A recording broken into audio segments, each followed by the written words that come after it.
It was a Thursday morning like any other. The sun barely peeked through our bedroom curtains, casting a faint glow on the mess of clothes and memories scattered across the floor. I rolled over, reaching for the spot where Emily usually lay, but my hand met only cold, empty sheets. That was my first clue, though it didn't register as anything significant at the time. Emily was often up early these days, supposedly for yoga or some other self-care routine she'd recently adopted. I rubbed the sleep from my eyes and forced myself out of bed, the hardwood floor chilling against my bare feet. Descending the stairs, I noticed the house was too quiet. The usual sounds of Emily bustling about the kitchen, the clatter of dishes, the soft hum of the radio, it was all absent. I glanced at the clock. It was later than I thought. I needed to get to work, but a nagging feeling tugged at me, urging me to check on Emily first. I quickly scanned the downstairs, but she was nowhere to be found. Her car keys were gone, but her phone lay forgotten on the kitchen counter. Strange. I brewed a cup of coffee, hoping the caffeine might jumpstart my brain into making sense of things. I stood there, mug in hand, contemplating whether to call her friends, but something inside told me to wait. Maybe she just needed some time alone. We all do, right? I tried to brush off the unease, but it lingered like a shadow I couldn't shake. On my way to the office, I stopped by the bank to deposit a check. The teller greeted me with the kind of forced cheerfulness that only comes from too many hours dealing with people's financial woes. I handed over the check, and she tapped away at her keyboard, her smile faltering slightly. "Mr. Lawson, I'm afraid there's an issue with your account," she said, her voice tinged with genuine concern. An icy dread shot through me. "What do you mean? What kind of issue?" She hesitated, glancing around as if the walls might have ears. "Your joint account is empty." I blinked, sure I'd misheard. "Empty? That's impossible." But it wasn't.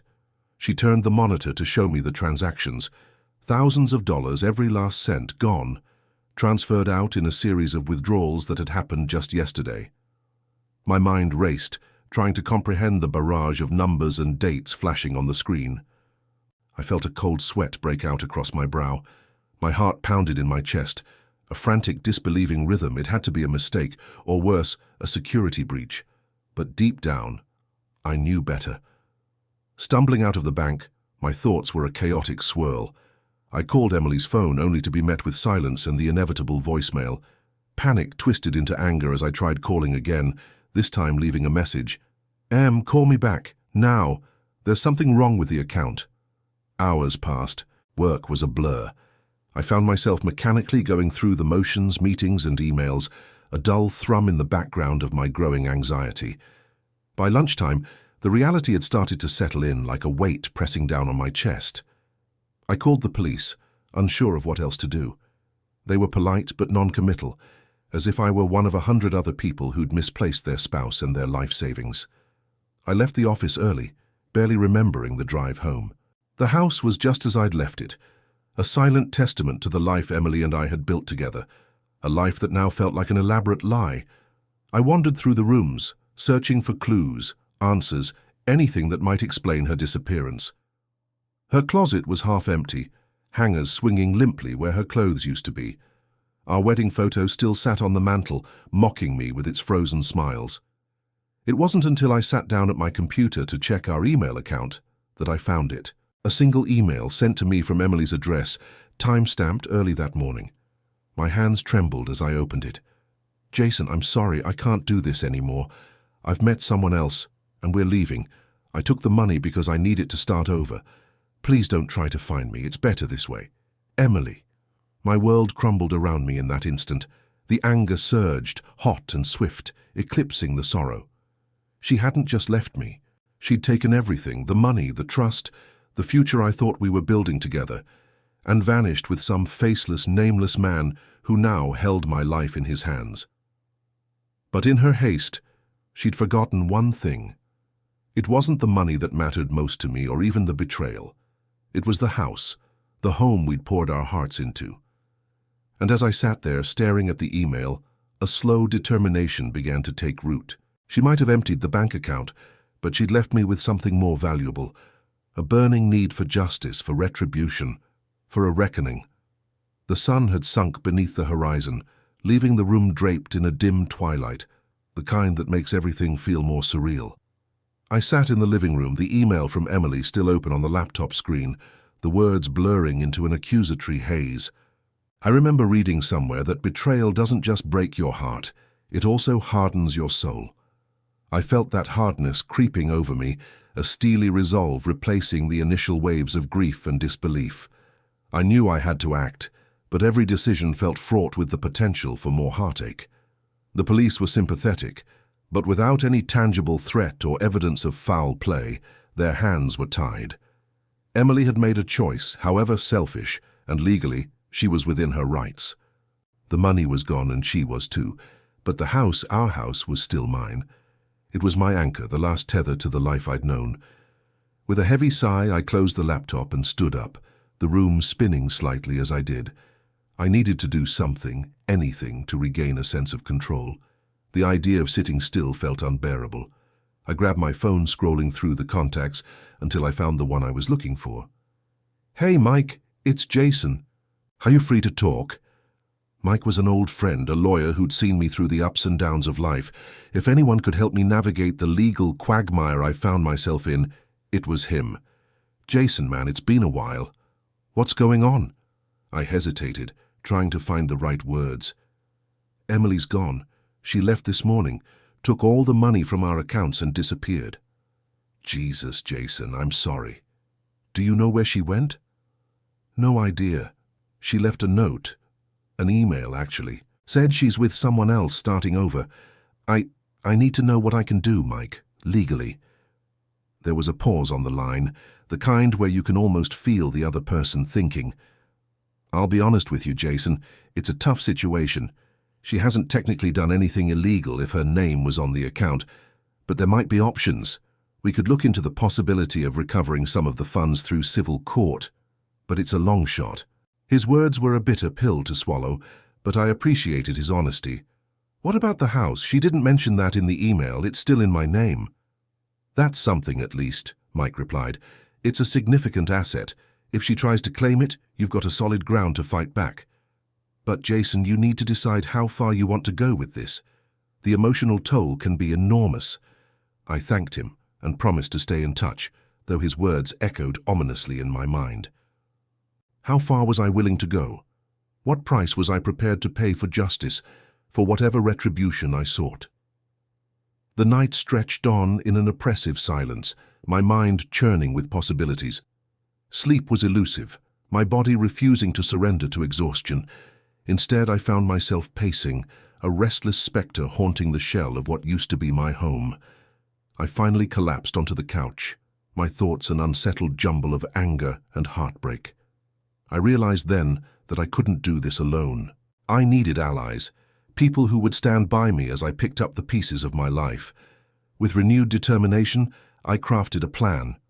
Over the next few days, I reached out to friends and family, explaining the situation with as much detachment as I could muster. Their reactions varied from outrage to sympathy, but each offered their support in different ways. I took solace in their kindness, a balm to the raw wound Emily's departure had left. Meanwhile, I started documenting everything. Emails, bank statements, any interaction I'd had with Emily in the months leading up to her disappearance. I needed a record, a tangible narrative that might help me find some sense of order amid the chaos. As the days turned into weeks, a semblance of routine began to emerge. I went to work, but I was more focused than ever, channeling my pain into productivity. I consulted with Mike regularly, carefully considering each step forward. We began the process of securing the house, ensuring that whatever happened next, it would remain mine. One evening, as I sat on the back porch with a glass of whiskey, watching the stars blink into existence one by one, a strange calm settled over me. I realized that while I might never truly understand why Emily had done what she did, I couldn't let it define me. I had to move forward, not just survive, but find a way to thrive despite it all. The path to justice, to healing, was a long and uncertain road. But for the first time since that fateful morning, I felt a glimmer of something I thought I'd lost forever. Hope. And with that hope, I knew I'd find my way to whatever came next. As the weeks turned into months, I found myself slowly adjusting to a new normal. The pain was still there, lurking in the background like an ever-present shadow. But I was learning to manage it, to live alongside it. It became a strange companion, something familiar and almost comforting in its consistency. I focused on rebuilding, piecing together a life that had been so abruptly shattered. I threw myself into work, taking on additional projects, hoping that the distraction would keep the darker thoughts at bay. My colleagues noticed the change, commenting on my increased productivity and intensity. It was easier to pour my energy into something concrete, something that required focus and discipline. Work became a sanctuary, a place where I could exert control when everything else felt so uncontrollable. Outside of work, I focused on strengthening my support network.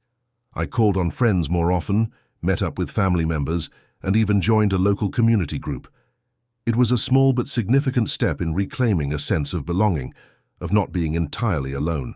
I was surprised by the warmth and generosity that surrounded me, people reaching out with offers of dinner, drinks, or simply a listening ear. It was humbling and, in many ways, a testament to the fact that even in the wake of betrayal, there were still connections worth nurturing. One evening I received a call from Mike. It had been a while since we'd spoken, both of us caught up in the demands of our respective worlds. I welcomed the chance to catch up, grateful for his steady presence in my life. "Jason," he began, after the usual pleasantries, "I've been thinking a lot about your situation. I know we've been focused on the house and the financial aspect, but have you considered talking to someone professionally?" I knew what he meant. Therapy. The word hung in the air between us, its implications both daunting and liberating. "I've thought about it," I admitted, "but I guess I've been hesitant. Feels like opening old wounds." "I get that," Mike replied, "but sometimes talking can help. It might give you a different perspective, help you move forward. Just think about it, all right?" I promised I would, though the idea sat uneasily with me. The notion of delving into the messy tangle of emotions and memories wasn't something I relished. Still, Mike's suggestion lingered, a persistent whisper at the back of my mind. The next few days passed in a blur of routine, but the idea kept resurfacing, nudging at my consciousness. Eventually, I gave in and scheduled an appointment with a therapist that had been recommended by a friend. Her name was Dr. Harris, and she came highly praised for her straightforward, no-nonsense approach. Walking into Dr. Harris's office for the first time felt like stepping into uncharted territory. The room was softly lit, with comfortable chairs positioned around a low table, creating an atmosphere that was more inviting than intimidating. Dr. Harris herself was a calming presence, her demeanor professional yet approachable. We started slowly. She asked gentle questions that gradually peeled back the layers of my story. I found myself talking more than I expected, the words spilling out in a rush, as if they'd been waiting for the right moment to be released. It was both exhausting and cathartic. As the sessions continued, I began to understand the depths of my anger and grief, to see them for what they were, a natural response to an unnatural situation. Dr. Harris helped me reframe my thinking, encouraging me to focus on what I could control, to let go of the desire for revenge or retribution. It was a difficult process, one that required constant vigilance and effort. Through it all, the house remained my sanctuary. I spent weekends slowly transforming it, room by room, into a space that reflected who I was becoming. I painted the walls, rearranged the furniture, even planted a small garden in the backyard. Each change felt like a step forward, a tangible sign of the new life I was building. Then one day, as I was sorting through a box of old photographs, I stumbled upon a picture of Emily and me, taken during happier times. The sight of it brought a sharp pang of nostalgia and sadness, but also a surprising sense of clarity.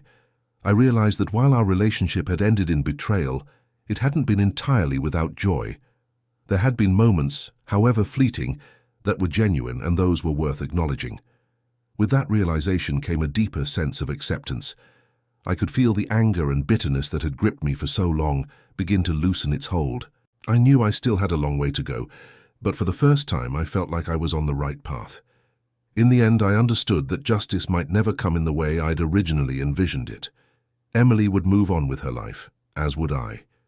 But in the quiet moments, when I sat on the porch watching the sunset, I felt a peace I hadn't thought possible. I was healing, and that was its own kind of justice. And so, life continued. Not as it had been, but in a new and unexpected way. I was finding strength in my vulnerability, learning to embrace the uncertainty of the future. I wasn't just surviving, I was beginning to thrive, one day at a time. As time moved forward, I found myself settling into a rhythm that felt uniquely mine. The initial chaos of my life, like a storm that had finally passed, left behind a landscape that was unfamiliar, but not without its own beauty. Each day was an opportunity to make deliberate choices about who I wanted to be and how I wanted to live. One Saturday afternoon, as I busied myself with yard work, I received an unexpected message from Emily. It was a simple text, just a few lines, but it caught me off guard. "Hey Jason, I know things have been rough between us, but I wanted to check in. Hope you're doing okay." It was the first time she had reached out in months, and her words stirred a mix of emotions, nostalgia, irritation, and a faint curiosity about her intentions. I sat on the porch, the sun warming my face, and contemplated how to respond. After everything that had happened, I was cautious about reopening old wounds. Yet, there was a part of me that wanted closure, or at least some semblance of understanding about what had really happened between us. I finally typed back, "Thanks for checking in, I'm doing all right. How about you?"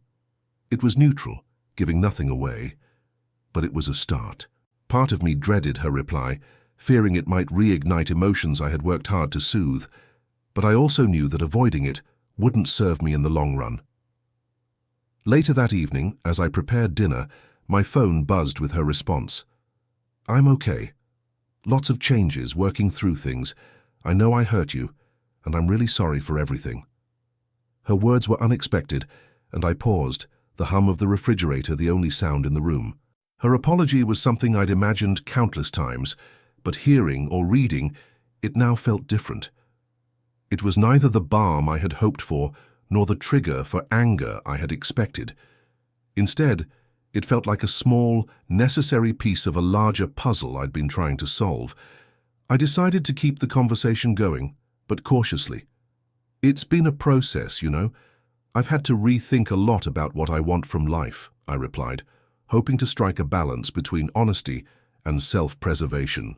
As the days passed, our messages became more frequent. They were mostly small talk, updates about our lives, shared memories that felt safe to revisit. I was surprised at how easily we slipped into a familiar rhythm, despite the chasm that had opened between us. It was as if in acknowledging the past we could finally stop being held hostage by it. One evening, after a particularly candid exchange, I found myself staring at our old photo again, the one I'd found while sorting through my things months ago. It struck me how something so tangible could encapsulate an entire era, a time that was once filled with dreams and plans that never came to be. I took a deep breath and messaged her. "I've been thinking a lot about what happened, and I realize now that holding on to anger doesn't help. I'm ready to let it go." It was a declaration as much for myself as it was for her. Her reply was immediate, and I could almost sense the relief through her words. "I'm glad to hear that. I really am. I wish you all the happiness in the world, Jason." With that, I knew I had finally turned a corner. Forgiveness wasn't about absolving her actions. It was about freeing myself from their weight. Emily and I were different people now, shaped by experiences that had changed us in profound ways. In letting go, I was making room for new possibilities, new connections, and perhaps most importantly, a new understanding of what it meant to truly move forward. In the following weeks, I continued seeing Dr. Harris. Our sessions became less about unpacking the past and more about envisioning the future. She encouraged me to think about goals, not just professionally, but personally. What did I want to achieve? What dreams had I put on hold that deserved a second chance? Inspired, I decided to take a leap. After much contemplation, I applied for a position that would challenge me in ways my current job never could, a role that involved travel and had the potential for growth I craved. It was daunting, but the fear was exhilarating, a reminder that life was meant to be lived fully, not cautiously. When I got the offer, It felt like the culmination of everything I had been working toward. A testament to my resilience, my capacity to rebuild. I celebrated that night with friends, their laughter and congratulatory toasts filling the space that betrayal and heartache had once occupied. As I stood on my porch that evening, watching the sun dip below the horizon, I felt a profound sense of gratitude. Life had a way of surprising you, of offering second chances when you least expected them. I wasn't just surviving anymore. I was living, truly living, and the future felt wide open, full of promise and potential. The following months felt like a carefully crafted mosaic, each piece fitting into place in a way that was both surprising and comforting. I'd always believed that life was what happened in the quiet moments, the ones that often went unnoticed. But now I was beginning to see that it was also about the choices we made in the aftermath of upheaval, the deliberate steps we took toward an unknown future. One Friday evening, as I was winding down from a particularly exhausting week, I got a call from an unknown number. My first instinct was to ignore it, but something made me pick up. "Hello? Jason, it's Mark." Mark was an old college friend I hadn't spoken to in years. We had drifted apart somewhere along the line, each of us caught up in the whirlwind of our own lives. Hearing his voice was like opening a window to the past, letting in a gust of nostalgia that momentarily took my breath away. "Mark, wow, it's been a while. How are you?" "Good, good. I heard about everything that went down," he said, his tone cautious but genuine. "Emily and I ran into each other at a mutual friend's party a few weeks back. She mentioned you'd been through a lot." I flinched at the mention of her name even now, but forced myself to push through it. "Yeah, it's been a ride, to say the least." Mark hesitated before continuing, as if weighing his next words carefully. "Listen, I don't want to dredge up old pain, but hearing about you made me think about how we lost touch. I miss our talks, man." It was a simple admission, but one that resonated deeply with me. I missed those talks too, the camaraderie, the sense of belonging that came from knowing someone who shared your history. I realized that rebuilding my life didn't just mean looking forward, it also meant reconnecting with parts of my past that mattered. We ended up talking for hours that night, reminiscing about college days, catching up on each other's lives. Mark was now a father of 2, a fact that astonished me. I could hear the pride in his voice as he spoke about his kids, and it warmed something in me that had long gone cold. In the days that followed, Mark and I re-established a friendship that felt both new and familiar. He invited me over one weekend, and I found myself standing at his doorstep, a bottle of wine in hand, feeling strangely nervous. But the moment he opened the door, grinning widely, I knew I'd made the right choice. His kids were adorable, all bounding energy and curiosity, and his wife Sarah was warm and welcoming. Over dinner, I marveled at the life they'd built, a life grounded in love and laughter. Despite the inevitable challenges, it was inspiring, and it reminded me of what was possible when you let go of the past and embraced what lay ahead. Later that evening, as Mark and I sat on his porch, he turned to me with a serious expression. "Jason, I wanted to ask you something. How are you really doing? I mean, with everything?" I paused, considering his question. "Honestly, I'm doing better than I expected. It was rough for a while, but I'm finding my way again. I've got a new job lined up, one that I'm really excited about." "That's great to hear. And Emily, how do you feel about everything now?" I took a deep breath. I've made my peace with it, I think. Forgiving her wasn't easy, but it was necessary. For me, I needed to move on. Mark nodded, a look of understanding on his face. "Letting go of anger is tough, but it sounds like you're doing it right." We sat in comfortable silence for a while, the cool night air filled with the chirping of crickets. It struck me how life had a way of bringing people back into your orbit just when you needed them most. I felt grateful for the reconnection, for the chance to rebuild bridges I hadn't realized were broken. As I drove home that night, I reflected on the unexpected turns my life had taken. I was reminded of something Dr. Harris had once told me. "Life is messy, Jason, but that's what makes it beautiful.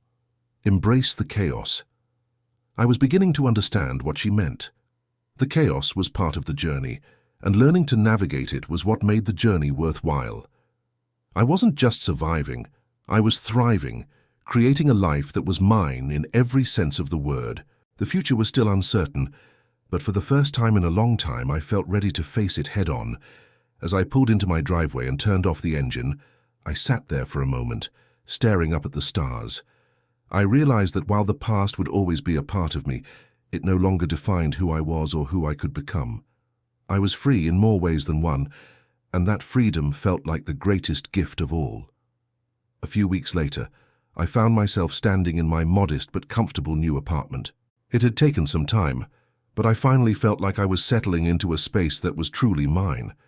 The divorce had left me not just emotionally drained, but also financially strapped, and the process of rebuilding had been daunting. Yet, here I was, looking out over a part of the city I barely knew, feeling a strange sense of excitement about the unfamiliarity of it all. The new job I'd mentioned to Mark had officially begun, and it was a refreshing change of pace. Working for a smaller company had its challenges, but it also offered the opportunity to make a tangible difference. My colleagues were a diverse and energetic bunch, and their enthusiasm was infectious. We were working on a project that had the potential to really make an impact, and for the first time in years I felt a spark of passion for my work. One evening, as I was reviewing some notes for a big presentation, my phone buzzed with a text. It was from Lucy, another name from the past I hadn't expected to pop up. Lucy and I had once been inseparable, the best of friends in those confusing early days of adulthood. But, like with Mark, life had taken us down different paths, and we'd lost touch. "Hey, stranger," her message read. "I heard you're back in town. Coffee sometime?" A warmth spread through me, the kind that comes when someone unexpected reaches out just when you need it. Without hesitation, I typed back a quick, "Absolutely, when and where?" We settled on a cafe downtown the following Saturday. As I entered the cozy spot, the smell of freshly brewed coffee wrapping around me like a comforting blanket, I scanned the room until I saw her. Lucy looked much the same, her hair a little shorter maybe, and a few more lines around her eyes, but her smile was unchanged, as wide and welcoming as ever. "Jason!" she exclaimed, standing up to give me a hug. The embrace felt like a balm to the part of my soul that was still healing, and for a moment I allowed myself to simply enjoy the sensation of being in the presence of someone who knew me so well. We spent hours catching up, exchanging stories of triumphs and failures, of love lost and found. Lucy had been through her own share of hardships, an ugly breakup, a career that had taken unexpected turns, but she was resilient, a quality I'd always admired in her. "Remember when we thought we'd have it all figured out by 30? She laughed, shaking her head. "Yeah," I chuckled. "Turns out life had other plans." Over the course of our conversation, Lucy brought up Emily. I could tell she was treading carefully, unsure of how I'd react. But I found myself opening up, sharing more than I'd intended about the betrayal and the sense of loss, the struggle to forgive, and the unexpected freedom that had followed. Lucy listened intently, nodding in all the right places, and when I finished, she reached across the table to squeeze my hand. "I'm proud of you, Jason. It takes a lot to let go of the past." Her words echoed what Mark had said, and I realized just how far I'd come. The resentment that had once felt like chains around my heart was now little more than a whisper in the background of my thoughts. As we said our goodbyes, I felt lighter, buoyed by the reconnection with yet another piece of my past. Rebuilding wasn't just about constructing new walls, it was also about strengthening old foundations that had stood the test of time. Back at my apartment that night, I sat down with a glass of wine and reflected on how the pieces of my life were slowly coming together.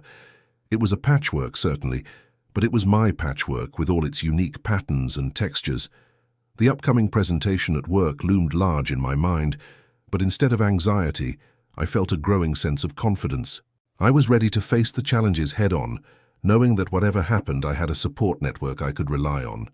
Mark, Lucy, and the others from my past were more than just memories now. They were active participants in my journey forward.